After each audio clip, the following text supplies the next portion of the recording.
जरा सोचिए एक ऐसी अदृश्य ढाल के बारे में जो हमें अंतरिक्ष के खतरों से भी बचाती है और हर एक सांस में जिंदगी भी देती है। जी हाँ, आज हम बात करने वाले हैं इसी अदृश्य सिस्टम की, हमारे वायुमंडल के उस कमाल के स्ट्रक्चर की जिसे हम समझने की कोशिश करेंगे। तो चलिए एकदम शुरुआत से शुरू करते हैं और एक बहुत ही बुनियादी सा सवाल पूछते हैं। आखिर वो क्या चीज़ है जिसके बिना इस धरती पर जीवन का होना मतलब सोचा भी नहीं जा सकता? और इसका जवाब ना बहुत ही सीधा और सिंपल है, हवा। देखिए, हम खाने के बिना कुछ हफ्ते, पानी के बिना कुछ दिन तो निकाल सकते हैं, लेकिन हवा के बिना बस कुछ मिनट। यही बात हमारे वायुमंडल को सिर्फ जरूरी नहीं बल्कि जिंदगी की पहली और सबसे अहम शर्त बना देती है। तो आगे हम क्या क्या देखने वाले हैं?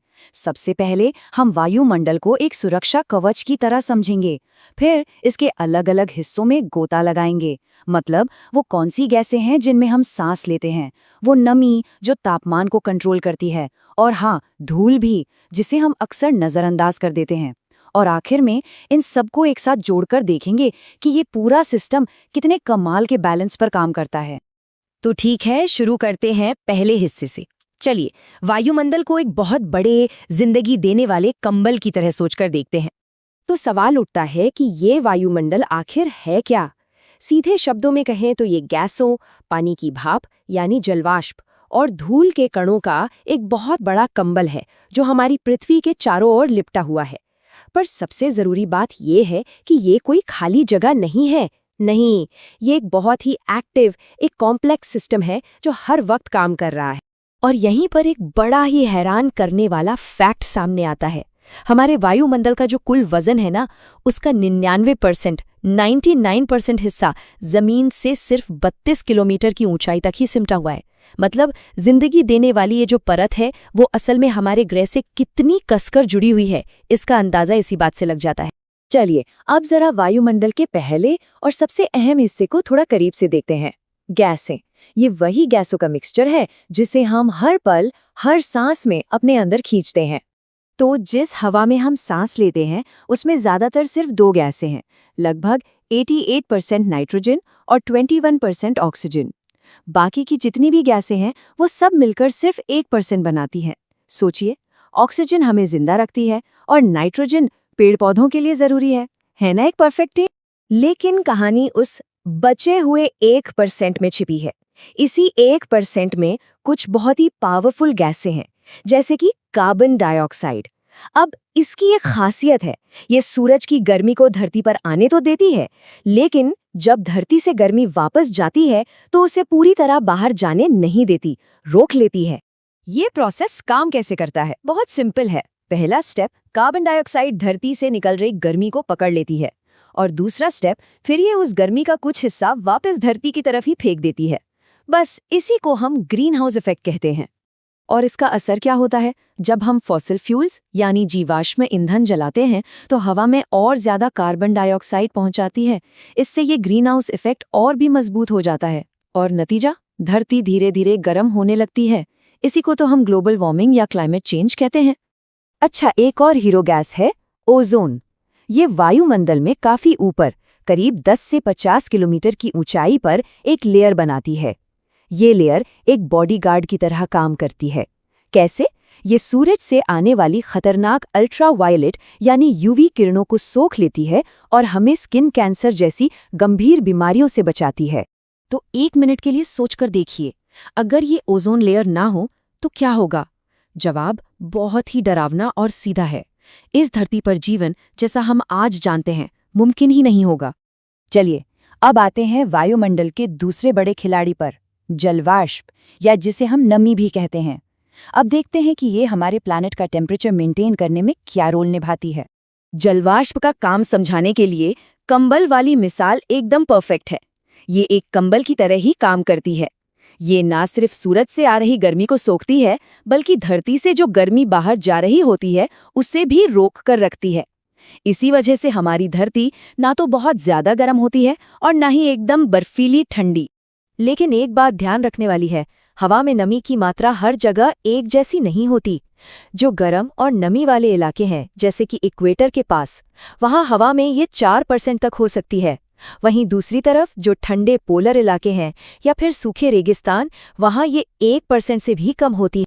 और अब बारी है तीसरे और अक्सर नजरअंदाज किए जाने वाले हीरो की, धूल के कण। जी हाँ, धूल। शायद ये सुनकर हैरानी हो, लेकिन ये छोटे छोटे कण हमारे लिए बहुत बहुत ज्यादा जरूरी हैं। तो ये धूल के कण आते कहाँ से हैं? अरे कई जगहों से, समुद्री नमक से, बारीक मिट्टी से, धुएं और कालिख से, राख से, और तो और अंतरिक्ष से आने वाले उल्कापिंडों के टूटे हुए टुकड़ों से भी। ये सब हमारे वायुमंडल की निचली परतों में हर वक्त मौजूद रहते हैं।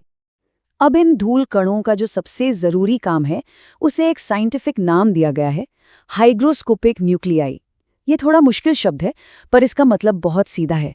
इसका मतलब है कि ये कण हवा में मौजूद पानी के छोटे छोटे कणों को अपनी तरफ खींचते हैं, चुंबक की तरह। और बस यहीं से शुरू होती है बादलों के बनने की कहानी। हवा में जो पानी की भाप होती है, वो इन्हीं धूल के कणों से चिपककर पानी की नन्ही नन्ही बूंदों में बदल जाती है। और जब ऐसी अरबों बूंदें एक साथ इकट्ठा हो जाती हैं, तो बन जाता है एक बादल। सीधी सी बात है, धूल नहीं तो बादल नहीं, और बादल नहीं तो बारिश भी नहीं। तो चलिए अब इन सभी टुकड़ों को एक साथ जोड़ते हैं और पूरी बड़ी तस्वीर को देखते हैं। ये तस्वीर है एक ऐसे सिस्टम की जो कमाल के बैलेंस पर काम करता है। तो हमने क्या देखा? हमने देखा कि कैसे ऑक्सीजन हमें सांस देती है, कैसे कार्बन डाइऑक्साइड और जलवाष्प मिलकर धरती को गर्म रखते हैं, कैसे ओजोन एक शील्ड की तरह हमें खतरनाक किरणों से बचाती है, और कैसे धूल के कण बारिश लेकर आते हैं। हर एक चीज का अपना एक जरूरी रोल है इस कमाल के सिस्टम में, जो हमारी धरती को रहने लायक बनाता है। और ये सब हमें एक बहुत ही जरूरी सवाल पर लाकर खड़ा कर देता है। ये जो वायुमंडल का पूरा सिस्टम है, ये बहुत ही नाजुक बैलेंस पर टिका है। तो सवाल ये है कि इस बैलेंस को बनाए रखने में हम इंसानों का क्या रोल है? ये एक ऐसा सवाल है जिस पर हम सबको सोचने की जरूरत है। तो पहला सवाल यही है कि आखिर ये अदृश्य कवच है क्या? देखिए, ये कोई एक अकेली चीज नहीं है, बल्कि एक पूरी की पूरी व्यवस्था है जिसने हमारे ग्रह को चारों तरफ से घेर रखा है। जी हाँ, ये है हमारा वायुमंडल। और जानते हैं मजे की बात क्या है? ये कोई एक जैसी चादर नहीं है, बल्कि इसकी 5 अलग अलग परतें हैं। और इन परतों को बांटने का जो आधार है, वो है तापमान। यानी जैसे जैसे हम ऊपर जाते हैं, तापमान कैसे बदलता है। तो चलिए अपनी यात्रा की शुरुआत उन परतों से करते हैं जो हमारे सबसे करीब हैं, हमारी अपनी दुनिया, जहां मौसम बनता है और जहां हम सब रहते हैं। हमारे सफर की पहली मंजिल है शोभमंडल, जिसे ट्रोपोस्फियर भी कहते हैं। देखिए, ये सिर्फ एक परत नहीं है, ये हमारा घर है। हम इसी हवा में सांस लेते हैं और पृथ्वी का सारा जीवन इसी पर टिका हुआ है। अच्छा, इस परत की एक बहुत ही दिलचस्प बात है, ये हर जगह एक जैसी मोटी नहीं है। भूमध्य रेखा पर जहां गर्मी ज्यादा होती है, हवाएं ऊपर उठती हैं, इसलिए वहां ये करीब 18 किलोमीटर तक मोटी है। वहीं ध्रुवों पर यह सिर्फ 8 किलोमीटर रह जाती है। और हां, सारी धूल, जलवाष्प, बादल, बारिश, आंधी, तूफान, सब कुछ, मेरा मतलब सब कुछ यहीं होता है। इसकी एक और बड़ी खासियत है, जैसे जैसे हम इस परत में ऊपर की ओर जाते हैं ना, तापमान लगातार कम होता जाता है। हर 165 मीटर ऊपर जाने पर करीब 1 डिग्री सेल्सियस तापमान गिर जाता है। देखिए, एनसीईआरटी की ये एक लाइन ही इसकी पूरी अहमियत बता देती है। हर तरह के जीवन के लिए ये परत सबसे ज्यादा जरूरी है। अब जैसे ही क्षोभ मंडल खत्म होता है, एक सीमा आती है जिसे हम क्षोभ सीमा या ट्रोपोपॉज कहते हैं। पॉज का मतलब ही होता है रुक जाना। यहाँ तापमान का गिरना रुक जाता है और लगभग स्थिर हो जाता है। ये एक इशारा है कि अब हम अगली परत में दाखिल होने वाले हैं। तो चलिए अब और ऊपर चलते हैं समताप मंडल यानी स्ट्रैटोस्फीयर में। ये परत करीब 50 किलोमीटर की ऊंचाई तक फैली है और ये 2 बहुत ही खास चीजों के लिए जानी जाती है। इसकी सबसे जरूरी पहचान है ओजोन परत। सोचिए, यह हमारे ग्रह के लिए एक नेचुरल सनस्क्रीन की तरह है जो सूरज से आने वाली खतरनाक अल्ट्रावायलेट किरणों को सोख लेती है और पृथ्वी पर जीवन को बचाती है। यहाँ का मौसम भी एकदम शांत रहता है, इसलिए जेट विमान भी यहीं उड़ना पसंद करते हैं। ठीक है, अब हम वायुमंडल के उन ऊपरी हिस्सों की तरफ बढ़ रहे हैं जिनके बारे में लोग अक्सर कम जानते हैं। ये समझिए कि हम अंतरिक्ष के दरवाजे की ओर बढ़ रहे हैं। हमारी अगली परत है मध्यमंडल या मीज़ोस्फीयर। जैसा कि नाम से ही लग रहा है, ये वायुमंडल की बीच वाली परत है जो 80 किलोमीटर की ऊंचाई तक जाती है। और यहाँ पर एक हैरान कर देने वाला बदलाव आता है। तापमान एक बार फिर तेजी से गिरना शुरू होता है और इस परत के ऊपरी हिस्से तक पहुंचते पहुंचते ये -100 डिग्री सेल्सियस तक चला जाता है। जी हाँ, ये हमारे वायुमंडल की सबसे ठंडी जगह है। और पता है, यही वो जगह है जहां हम रात में वो खूबसूरत टूटते तारे देखते हैं।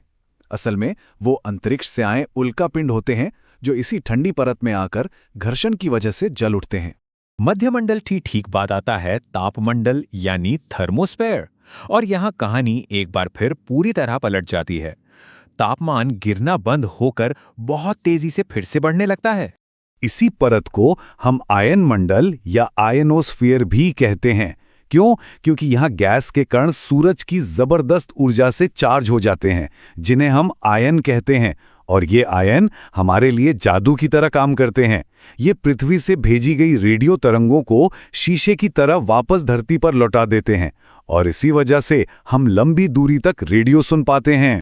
और आखिरकार हम पहुंच गए हैं सबसे बाहरी परत में, बहिर्मंडल यानी एग्जॉस्फीयर। ये हमारे वायुमंडल की सबसे ऊपरी और सबसे पतली परत है जो धीरे धीरे करके गहरे अंतरिक्ष में कहीं खो जाती है। एनसीईआरटी खुद कहता है कि वैज्ञानिक भी इस परत के बारे में अभी बहुत कम जानते हैं। ये बात हमें याद दिलाती है कि खोज और विज्ञान का ये सफर कभी खत्म नहीं होता, ये हमेशा जारी रहता है। तो हमने 5 परतों का ये शानदार सफर पूरा कर लिया। अब इन सबको एक साथ रखकर उस एक छिपे हुए पैटर्न को समझते हैं जो इन सभी परतों को एक दूसरे से अलग करता है। ध्यान से देखिए, ये एक जिगजैग पैटर्न है। पहले तापमान घटता है, फिर बढ़ता है, फिर से घटता है और फिर एक बार बढ़ता है। बस यही वो पैटर्न है जो हमारे वायुमंडल की पूरी संरचना का राज है। एक बात जरूर याद रखिएगा, ये पैटर्न अकादमिक नजरिए से बहुत जरूरी है। परीक्षाओं में अक्सर इस डायग्राम पर आधारित सवाल पूछे जाते हैं, इसलिए इसे समझना बहुत काम आ सकता है। तो ये थी हमारे वायुमंडल की परतों की यात्रा, एक ऐसी ढाल की कहानी जो हमें हर पल हर सेकंड सुरक्षित रखती है। अब एक छोटा सा संदेश इस जानकारी को और लोगों तक पहुंचाने में मदद करने के लिए। अगर आपको ये पूरा चैप्टर समझने का तरीका अच्छा लगा हो तो इस ज्ञान को आगे बढ़ाने में आप भी मदद कर सकते हैं। इसे लाइक करें, अपने दोस्तों के साथ शेयर करें और ऐसे ही और विश्लेषण के लिए ई पाठशाला यूट्यूब चैनल को सब्सक्राइब करना बिल्कुल न भूलें। हमेशा याद रखें, ज्ञान बांटने से ही बढ़ता है। आपका एक छोटा सा शेयर किसी और छात्र की पढ़ाई को भी आसान बना सकता है।